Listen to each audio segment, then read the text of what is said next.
तो भाई लोग, ईरान और इजराइल वर्सेस अमेरिका के युद्ध में आपको इंडिया में भी बहुत कुछ चेंजेस देखने को मिल रहे होंगे। तो अभी तक का जो गैस का क्राइसिस था वो पूर्ण रूप से अभी जहाँ तक है कि वो अभी तक सॉल्व नहीं हो पाया है और पेट्रोल डीजल की भी समस्याएं शुरू हो चुकी हैं। इन सब के बीच में प्रधानमंत्री जी ने कल अपने जो संसद के भाषण में बताया कि इससे पहले भी हम लोग बहुत सारी इस तरह की प्रॉब्लम्स झेल चुके हैं, यानी कि जैसे कि कोरोना काल।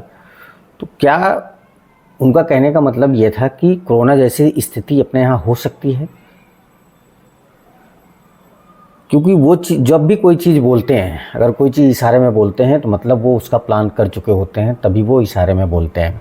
इशारे में, संकेत में, जो भी आप समझो, वो तभी बोलते हैं जब उसका प्लान ऑलरेडी उनके दिमाग में या फिर उनके मंत्रिमंडल में या फिर जो उनके सलाहकार हैं उनको दे चुके होते हैं, तभी वो कोई चीज़ पढ़ पढ़ के सुनाते हैं। अब ये चीज़ें एक तरह से अगर अपनी विदेश नीति की बात करते हैं तो उस पर सवाल उठाता है। जैसा कि अभी डीजल और पेट्रोल के जो स्टोरेज की बात हो रही थी, स्टोरेज में पहले से ही 64% अपने पास स्टोरेज था, जो भी था, और उसके हिसाब से 9 पॉइंट समथिंग, मतलब 9 से 10 दिन का अपने पास ऊर्जा पर्याप्त था।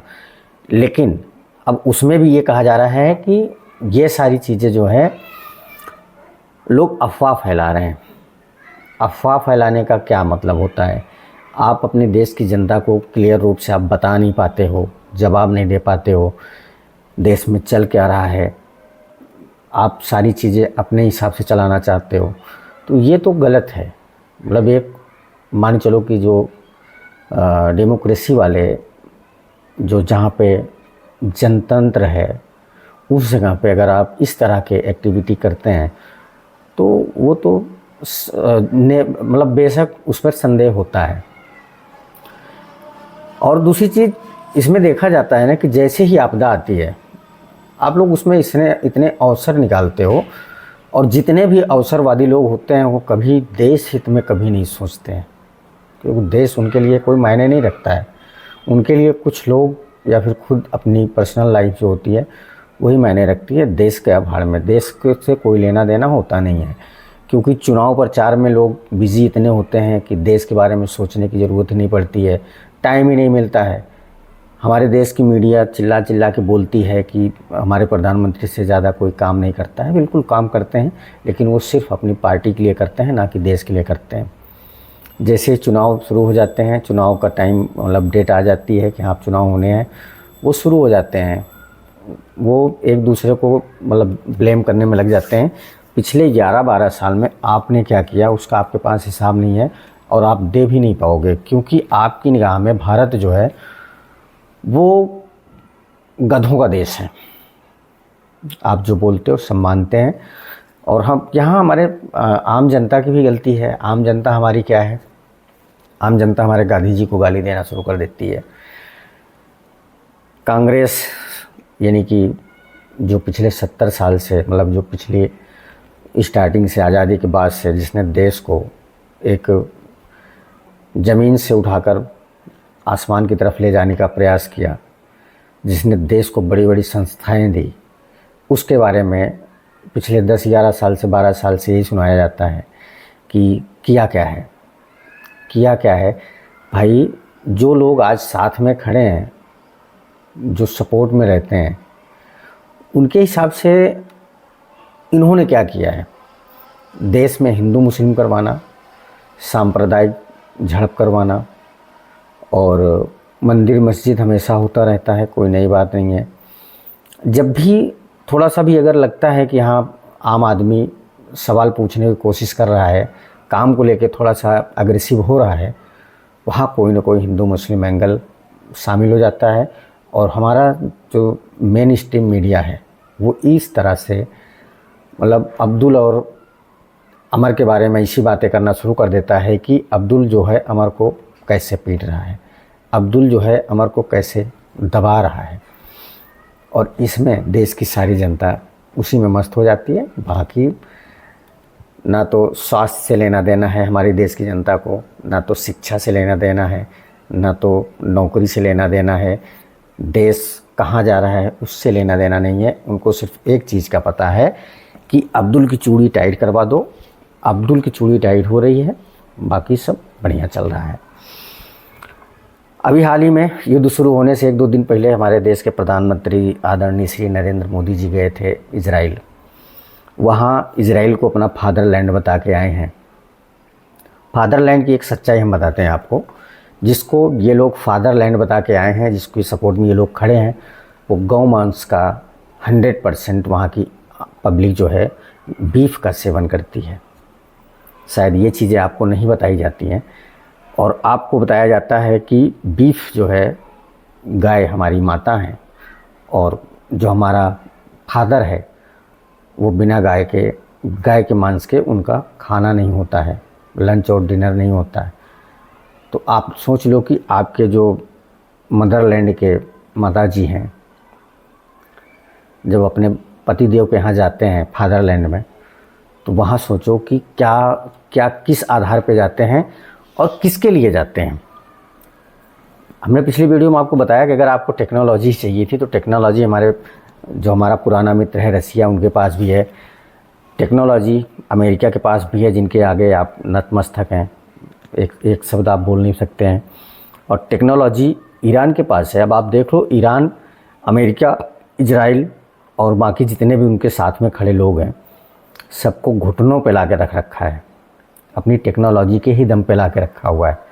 और इजराइल तो हमारा ऐसा मित्र था, मतलब ईरान ऐसा हमारा मित्र था जहाँ से हमें तेल और नेचुरल गैस कम से कम मात्रा में मिलती थी, कम से कम कीमतों में मिलती थी, ऊपर से क्रेडिट और मिलता था। आप इसको ले जाइए, बेचिए, बेच के जब आपका पैसा मिले तो हमको पैसे के बदले हम आपके सामान ले लेंगे।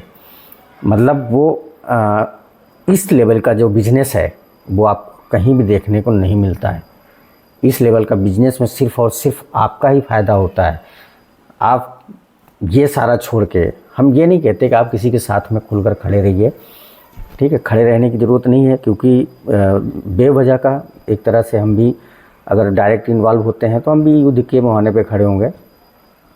लेकिन जो बिज़नेस है हमारा बिज़नेस, एक तीसरा देश हमें गाइड करता है कि आप तेल यहाँ से ख़रीदोगे, तेल आप रसिया से ख़रीदोगे, 30 दिन की हमने छूट दे दी है, वहाँ से आप ख़रीदोगे। ऐसा क्यों होता है?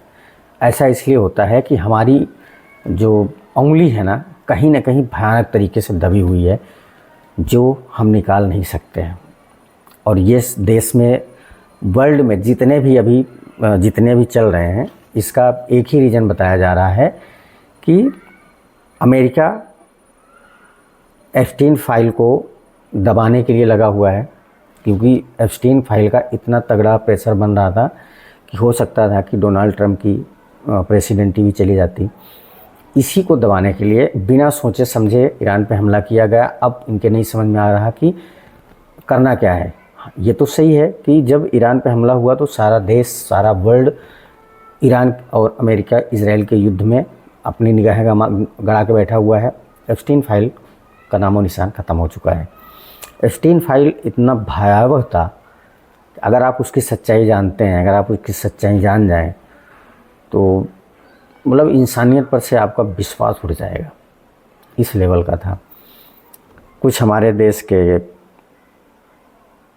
मतलब बड़ी बड़ी बातें करने वाले आए थे, बता रहे थे कि एप्स्टीन फाइल जो है एक भ्रामक है, उसका जो मेल है वो गलत है, उसका जीमेल आईडी ऐसा नहीं है, ऐसा है।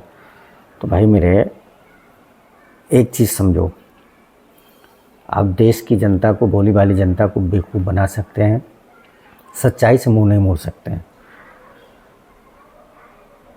ये सारी चीज़ें लेके जब इजराइल अपने ग्रेट इजराइल के प्रोजेक्ट को पूरा करने में लगा हुआ है, अमेरिका का जो एप्स्टीन फाइल का मैटर था वो दबा हुआ है, जो हमारे यहाँ के लोग उसमें फंसे पड़े थे, या फिर उसी की वजह से ये सारी डीलें हुई हैं और जी हुजूरी में उसी की वजह से लगे पड़े हैं। और इतना कौन दबता है यार। मतलब यही हमारे देश के प्रधानमंत्री हैं, बोला करते थे कि हम 100 करोड़ आबादी वाले लोग हैं, हम जिस देश को चाहें उसको दबा कर रख सकते हैं। अभी क्या हुआ है? अभी तो 140 करोड़ हो गए हो, विश्व गुरु भी बन गए हो, आपकी इकोनॉमी जो है वो 5 ट्रिलियन आप पहुंचाने में लगे हो, मतलब हर तरह से आप संपन्न हो चुके हो, लेकिन अभी भी नतमस्तक हैं आप अमेरिका के सामने। अमेरिका जो बोलता है आप करते हो। इसका मतलब इसमें कुछ भी प्रोफेशनल टाइप का नहीं है, इसमें सिर्फ़ और सिर्फ पर्सनल तरीके से आपको प्रेशराइज़ किया जा रहा है। आप पर्सनल मुद्दों को लेके आप इतने डरे सहमे हुए हो जो अमेरिका के सामने आप बोल नहीं सकते हो, कभी नहीं बोल पाओगे। आपको पता है कि अगर बोलोगे तो आपको भी उठवा लिया जाएगा, कोई बड़ी बात नहीं है, कोई बड़ी बात नहीं है, ये चीज़ आप अच्छे से समझते हो। लेकिन आप भारत के प्रधानमंत्री हो, ये चीज़ आप भूल जाते हो। अगर देश पे कोई बात आती है तो पूरा भारत एक साथ होता है। आप उस भरोसे को आपने सिर्फ अपने पर्सनल मुद्दे के लिए सारा ख़त्म कर दिया है। इन सब चीज़ों से एक चीज़ याद आता है कि आप जिस विचारधारा से, यानी कि आपकी पार्टी या फिर भारतीय जनता पार्टी है या हमारे देश की जो राइट विंग अभी जो सत्ता में है, जो जिस विचारधारा से निकले हैं, इनका योगदान उस समय आज़ादी की लड़ाई में भी ऐसे ही था। मतलब इनको देश से कोई लेना देना नहीं था, संविधान से इनसे कोई लेना देना नहीं था। 52 साल तक इनकी जो मुख्य पार्टी है, यानी कि मदर पार्टी है, उसने तिरंगा नहीं लहराया अपने संस्थान पर। 2014 से लेकर अगर 2026 की बात करते हैं तो इनके पास अभी इतने पैसे आ गए हैं कि भाई साहब इनसे ज़्यादा अमीर कोई है नहीं पार्टी के पास। कहाँ से आए हैं? सारा देश का पैसा है जो चूस के आपने अपने बैंक अकाउंट में रखे हैं। तो ये सारी चीज़ें देश को गर्त में ले जा रही हैं। 1000 साल की बात करते हैं, ऐसा लगता है कि आने वाले समय में अगर ये कुछ दिन और ये सत्ता में रहे तो इंडिया 1000 साल पीछे जाने वाला है। जितनी टेक्नोलॉजी हैं सब ख़त्म हो रही हैं।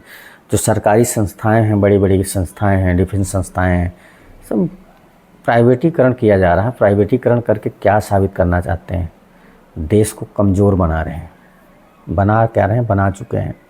जब डिफेंस की चीज़ें प्राइवेट हाथों में जाएंगी तो वहाँ तो जाहिर सी बात है सबका सत्यानाश ही है। तो ये चीज़ सोचने वाली है हमारे देश के नागरिक को, जिनका ये देश है, जिनकी सरकार है। हमने राजा नहीं चुना था, हमने प्रजा का एक प्रतिनिधि चुना था जो प्रजा के लिए सुविधाओं का और ज़रूरत पूर्ण चीज़ों का सही से वितरण करा सके या फिर दे सके। सोचने वाली बात है, एक बार सोचिएगा ज़रूर। मिलते हैं एक और वीडियो में दोस्तों, तब तक के लिए जय हिंद।